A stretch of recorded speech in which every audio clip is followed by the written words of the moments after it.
I can't believe that. Now they circling. See, then look. I want you to know this is not. Don't police people's way of expressing themselves. This is not a black woman who's put in Black Lives Matter. I just want you to know that when. Right, but y'all doing that for us, and we ain't asked you to do that. Listen, don't spray stuff out here when they gonna blame black people for this, and black people didn't do it. There's a black person, but if we wanted you to do it, we would have asked. They not gonna show y'all faces when they see that on their building. They gonna blame that on us. Y'all are part of the problem. News come on, they gonna say we did that. We didn't do that. Stuff like this ain't right.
Live here! What are you doing? What the fuck are you doing? Hell yeah!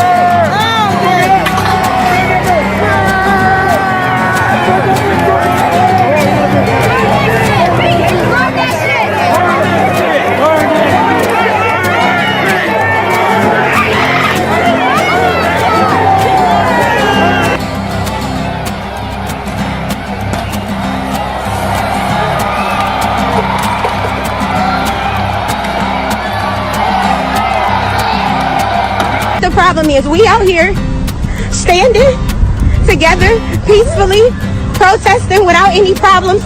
You got people of all races spraying on buildings talking about Black Lives Matter. That ain't even us. You got police officers coming to a peaceful protest spraying gas on us. We ain't even did nothing. Don't let the media fool you. When they see the vandalism on these places, know that it wasn't us. And when you see stuff like that, you're supposed to stand up and say something. Don't spray on these people's buildings. That's not our message. That's not helping nothing. And then putting it on us, and then want to argue with us and say somebody black asked you to spray. We don't need nobody to do nothing for us. That's why we out here doing it ourselves. Oh my God, here they are again. Oh shit. Oh my God, they got the FedEx truck.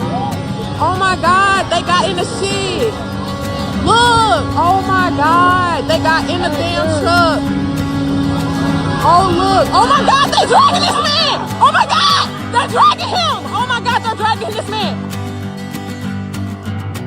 CNN, Ted did a great thing. I love CNN, I love Cartoon Network, but I'd like to say to CNN right now, karma's a mother. Stop feeding fear and anger every day. Stop making people feel so fearful. Give them hope. I'm glad they only took down a sign and defaced a building and they're not killing human beings like that policeman did. I'm glad that they only destroyed some brick and mortar and they didn't rip a father from a son. They didn't rip a son from a mother like the policeman did. So what I see happening on the streets of Atlanta is not Atlanta. This is not a protest. This is not in the spirit of Martin Luther King Jr. This is chaos. A protest has purpose. When Dr. King was assassinated, we didn't do this to our city. So if you love this city, This city that has had a legacy of black mayors and black police chiefs and people who care about this city, where more than 50% of the business owners in Metro Atlanta are minority business owners. If you care about this city, then go home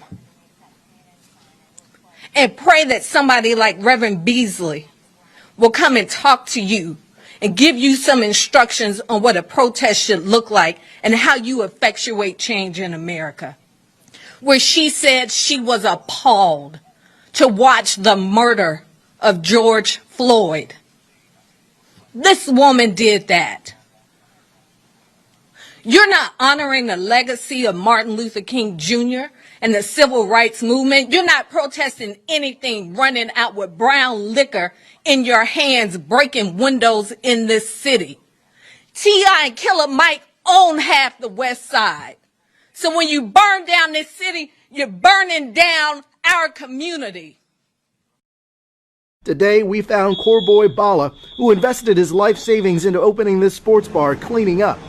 While our camera was there, looters came back to try to steal his safe. Right, trying to steal the safe. I don't know what we're gonna do.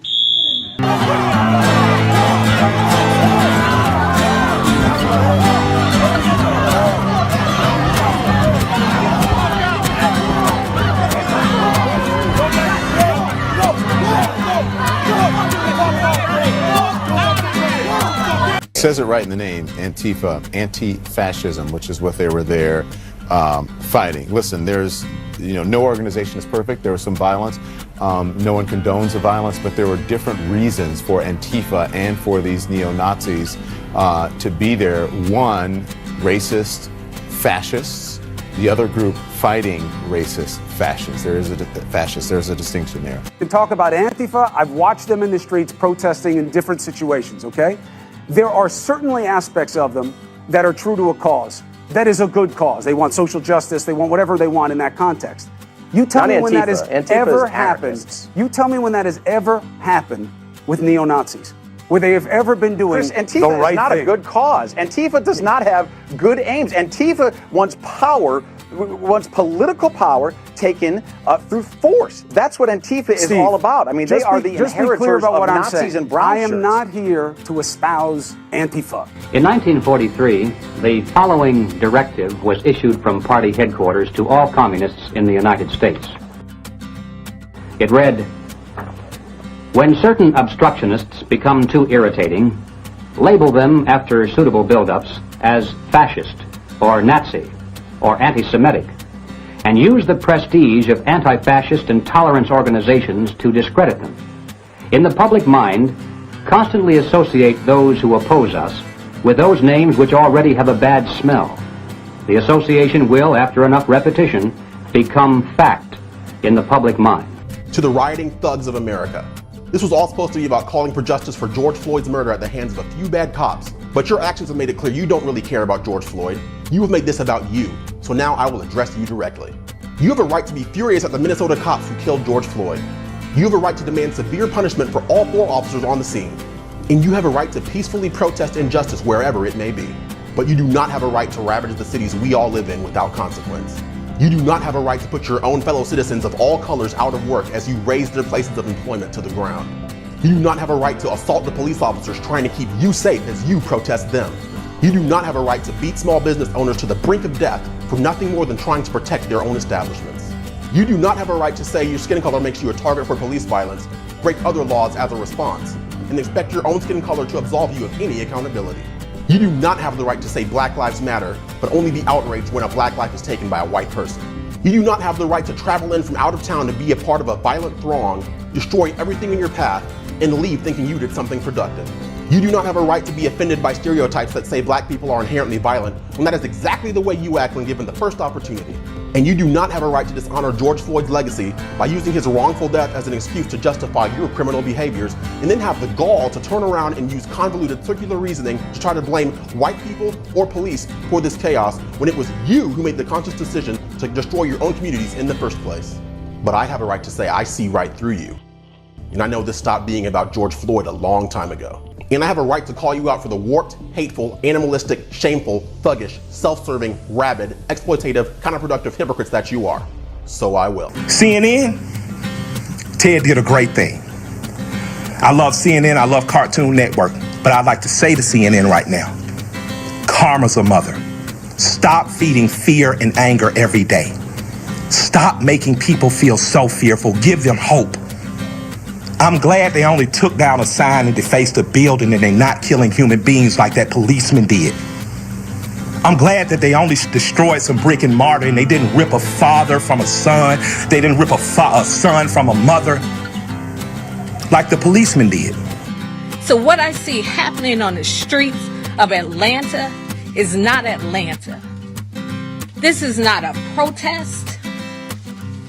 This is not in the spirit of Martin Luther King Jr. This is chaos. Caught on camera, doing exactly what I shared in one of my last videos that they were doing. These are Antifa groups, friends that are pushing and promoting this riotous behavior, and it's sucking in a whole lot of ignorant individuals. There's more stuff that we can put out here. Hey, there's 3 picnic tables up here. There's a couple picnic tables up here. Let's go on. Come on, y'all. Why in the world would you get paid to riot in your own town? And if you wouldn't do it in your own town, why would you do it in somebody else's town? You are getting played like a puppet. I understand. Well, we worried about this. I understand. But we won't stand up for them. I understand. They get killed on the Come here, talk to me. I understand. How old are you? I'm tired of this. How old are you? I'm 45 years old. 45 and I'm 31. And I'm tired of seeing And you the older generation than me, and I am too. And we've been standing around as the something. older ones, taking all this bullshit. Always hoping for a kumbaya fucking y'all. Come here. Always standing around for a kumbaya. Ain't nobody coming to protect us. Let me tell you We gotta something. start our own fucking life. I understand. But let me tell you something right here. This 16. He's 16. Oh my they gonna kill him next He's 16. What we gonna do? You tell me. What we gonna do? This ain't the way. Because they ready to let loose. If the United States president say, if you loot, we shoot. You think doing this going I know it. You doing this I going know on? it. But it's time to stand up. So don't get it going At on. this point, I'm ready to die Let me tell for you what's something. going on. Let me tell you something. That's the problem that we got. That you see right now, it's gonna happen 10 years from now. And at 26, you're gonna be doing the same thing I'm doing. You understand that? 10 years. You're gonna be right here too. But he also got to So what I need y'all to do right now at 16 is come up with a better way. Cause how we doing it, it ain't working. He angry at 46. I'm angry at 31. You angry at 16. It's over, You man. understand me? It's over. Putting yourself in harm's way is not the way. No, it's not. You and the other your counterparts the same age and that has that same power. Y'all come up with a better way. Cause we ain't doing it. Oh my God. And I have a 5-year-old son. And it ain't happening. I marched 4 years ago, keeping my shot. Did the same shit y'all do. The same exact thing night after night after night. It don't matter. Come up with a better way. Better way. That's all it is. I feel your pain. I feel your pain. We're here with y'all. We're here to help you. Okay? All right? Okay? Okay? Look at me. The scene outside of a Target where those looters continue as we move our way into Sunday evening. And what strikes you, Ed, as you look at these images together live is the lack of police presence. Exactly. As we noted when we saw the police squad cars burning earlier, it took some time before we saw the fire department move in to put out those flames, but still no police presence as far as I can see based on the video that we're getting right now. Yeah, and you can see one person on the left side of your screen just threw something at a window there, then he picked it up. I'm not sure why he's even doing that since they're freely moving in and out, as you can see, stealing, looting, taking merchandise at will. Obviously, the police can't be at every single block in Philadelphia or any city, But the fact that this is just happening so brazenly, you see the pictures from earlier on the right of your screen now that we've brought up. That was a burning police vehicle a moment ago. Now on the right screen, that is tape from earlier of a bargain store that was already looted. But again, as Sandra's been noting, you got that live look on the left side of your screen of a Target in Philadelphia. And look at this, folks.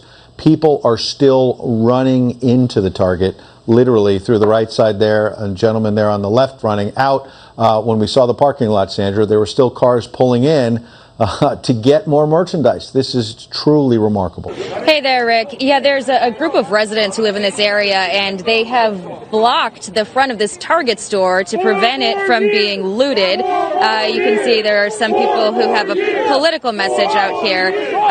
A lot of folks that we talked to said that they were unhappy to see the destruction in their communities. They're folks who live in the area. They shop at these stores, that they were not happy to see the destruction that has come to so many neighborhoods. And a lot of these people are out here trying to share a message. Some of them appear to be enjoying it, and there seems to be also a few people in the crowd who are drinking. An officer came over here earlier tonight and checked on this area, and they told that police officer, "We are with you." Now, this is after, This is after a number of police officers were injured today. 13 were injured yesterday, including 7 that had chemical burns. 5 of them were injured today, and at least 4 police vehicles were also burned out. So this is a combination of people trying to protect stores and then also give a message of support to law enforcement as they try to get a handle on the unrest in this community. And this is as ahead of the National Guard, which is coming into Philadelphia. 600 National Guardsmen are going to come down and help secure this area. Get your initial impressions as you join us tonight as what you're seeing in Lafayette Park, St. John's Church, in this area that is right there around the White House. Shannon, I'm in shock. I have served, yes, as a police officer in D.C. I'm a lawyer there in D.C. My law office is only about 3 blocks from the White House. And when you hear about the historic St. John Church, a church that just about every president at one time is sat in the pews, is on fire. It pisses me off because what should have happened is they should have had about a mile around surrounding curfew around the White House, where none of those demonstrators should be anywhere close to the White House at this time of the night. And moreover, Shannon, they should have had an earlier curfew. It is dumb, it is stupid, it is ignorant to have an 11 o'clock curfew in place and try to enforce it. As your former guest or your past guest just said, it's going to be very difficult for law enforcement now to get control of what is going on in D.C. This should not have ever happened in the nation capital. It shouldn't happen anywhere. This is no longer about George Floyd. Look at the research. Look at the data that's being conducted. Nobody should be running around afraid that police are going to gun you down and kill you for no reason. And hold yourself accountable. If you are not interacting with police officers and you're not committing crimes, then you're not going to have negative interactions. Remarkable scenes of violence and destruction and chaos from across the country tonight. We're going to spend much of the hour keeping you abreast of what's happening. But before we dive into that, we want to focus on one single thing that happened last night. A police station in a major American city was occupied and looted and burned. Most of us assumed we would never live to see something like that happen here, but it did happen. So the question is, has anyone been arrested for doing that? Will anyone ever be arrested? No one in authority seems especially interested in apprehending the people who did it. All of it happened on camera, but the perpetrators just walked away. And it's possible, maybe likely, that most of them will never be punished for it. That's striking. It's a very different experience from the ones most Americans have living here. As Minneapolis burns and crowds grow in the streets of Atlanta and many other cities, the rest of us are continuing on as we always do, dutifully following the rules. There are many of those. Every year there seems to be countless new rules to follow. They multiply like insects. We do our best to keep up. We get our permits, apply for our licenses, put on our reading glasses, and check the latest regulations on the internet. We wear our little masks. We keep our dogs on leashes. We drive sober. We don't eat on the subway. We never litter. We make orderly lines and patiently wait our turn. In airports and government buildings, we remove our shoes and submit to body searches from strangers. We lose our dignity every time we do this, but they tell us we must, so we accept it without complaint. In public, we hide what we really think. We bury our natural instincts. We keep our deepest beliefs to ourselves. We know the boundaries. We understand we will be punished for telling the truth. This is the America the rest of us live in. For the privilege of citizenship in a country like this, we work as hard as we can. We never stop sharing what we earn with others. We send money we would rather give to our own children to politicians in faraway cities. With that money, they make new rules. We follow those rules to the letter. That's what we were told to do as children. That's the deal we've struck. At least we thought it was. Now we know that other people have somehow negotiated a far better deal than the one we have. They get to ignore the rules. They don't believe in order or fairness. They reject society itself. Reason and process and precedent mean nothing to them. They use violence to get what they want immediately. People like this don't bother to work. They don't volunteer or pay taxes to help other people. They live for themselves. They do exactly what they feel like doing. They say exactly what they feel like saying. They spray paint their opinions on buildings. On television, hour by hour, we watch these people, criminal mobs, destroy what the rest of us have built. They have no right to do that. They don't contribute to the common good. They never have. Yet suddenly they seem to have all the power. This is hardly the first time something like this has happened in America. Spasms of destructive violence are a recurring feature of our history, in fact, of every country's history. The ideologues will tell you that the problem is race relations or capitalism or police brutality or global warming, but only on the surface. The real cause is deeper than that, and it's far darker. What you're watching is the ancient battle between those who have a stake in society and would like to preserve it, and those who don't and seek to destroy it. Underneath it all, this violence doesn't have that much to do with the behavior of the Minneapolis Police Department. For evidence, watch this tape. It's from the 1992 riots in Los Angeles. It was shot almost 30 years ago.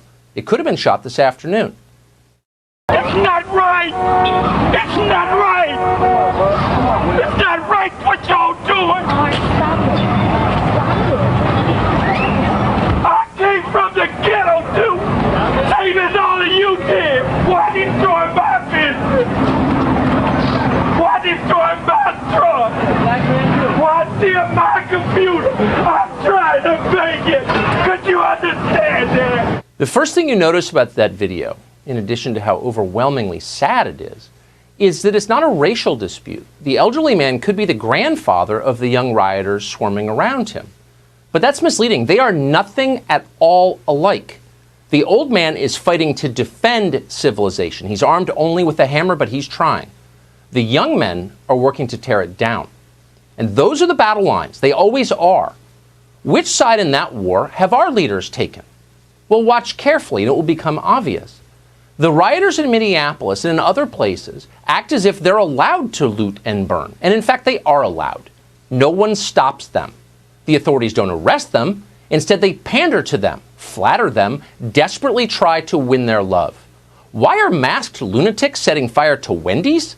Because the rest of us are sinful. That's what our leaders tell us. The crimes of the mob are the punishment we deserve. That's their argument. And many seem to buy it. On a White House executive staff call just this morning, key domestic policy advisors Brooke Rollins and Jaron Smith argued that it might seem racist to say anything about the rioting in Minneapolis. Better just to let it happen. So that's what they're doing. We should have seen this coming. When you express an opinion our leaders don't like, they call it violence. When criminals commit actual acts of violence, they call it speech. So the game is rigged. Why are the rest of us still playing it? We have more power than we think we do. Our system only functions because dutiful, normal people, people with self-control and decency and above all a sense of responsibility toward others, created our system. They sustain the system. They pay the bills. None of the thugs looting Target or the well-paid nihilists on television who are egging them on have added a thing. Nothing. Yet all of the destroyers expect that this arrangement will last forever. And you can see why, because for them, it's been a very good deal.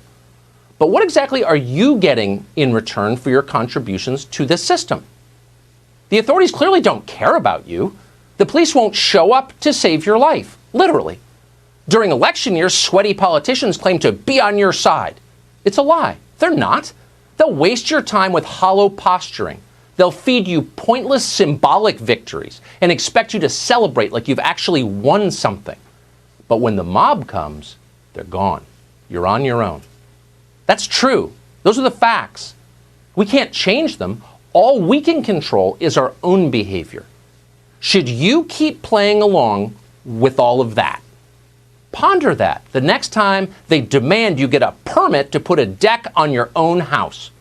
And think about it even harder the next time you write a tax check. It's not the racist white person who's in the Ku Klux Klan that we have to worry about. It's the white liberal Hillary Clinton supporter walking her dog in Central Park who would tell you right now, people like that, oh, I don't see race. Race is no big deal to me. I see us all as the same. I give to charities. But the minute she sees a black man who she does not respect or who she has a slight thought against, she weaponized race like she had been trained by the Aryan nation. The crap that is going on in this country right now is heartbreaking. This is not America. This is not how we operate. Okay?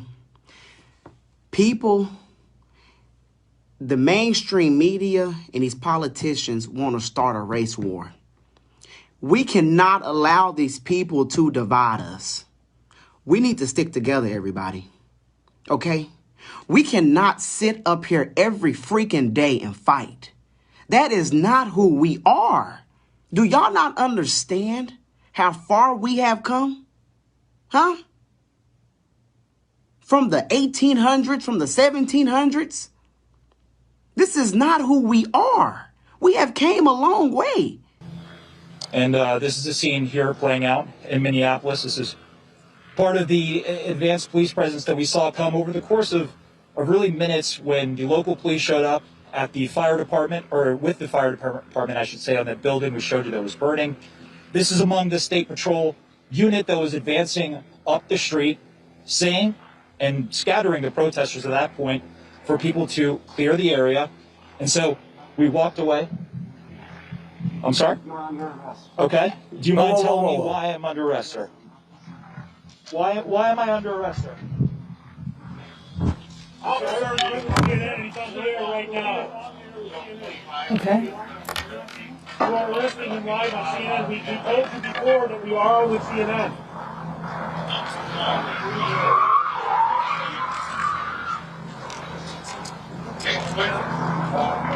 If you're just tuning in, you are watching our correspondent, Omar Jimenez, being arrested by state police in Minnesota. We're not sure why our correspondent is being arrested. Hang on one second, Allison. Let's listen into what these officers are saying.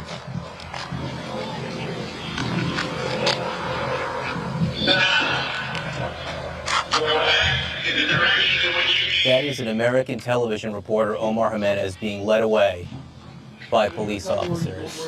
He clearly identified himself as a reporter. He was respectfully explaining to the state police that our CNN team was there and moving away as they would request. And then for some reason, he was just taken in to police custody. Point number 4. The violence that happened yesterday distracted from the fact that you had seen multiple days of peaceful protests that were focused on entirely legitimate concerns of these communities in Baltimore, led by clergy and community leaders, and they were constructive and they were thoughtful, and frankly didn't get that much attention. And one burning building will be looped on television over and over and over again, and the thousands of demonstrators who did it the right way, I think, have been lost in the discussion. The overwhelming majority of the community in Baltimore, I think, have handled this appropriately, expressing real concern and outrage over the possibility that our laws were not applied evenly in the case of Mr. Gray, and that accountability needs to exist.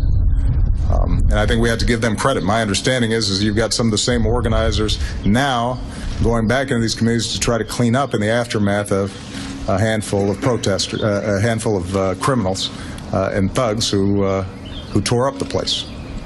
What they were doing, what those community leaders and clergy and others were doing, that is a statement. That's the kind of organizing that needs to take place if we're going to tackle this problem, and they deserve credit for it, and we should be lifting them up. Plenty of people, I think, when the president used the words thugs and criminals to describe some of the people in Baltimore, and since then there's been some sharp criticism from leaders in the black community of the president's use of that word. Some analysts saying that when it falls on black ears, it's to some the equivalent of using the N-word, and we heard that on our air.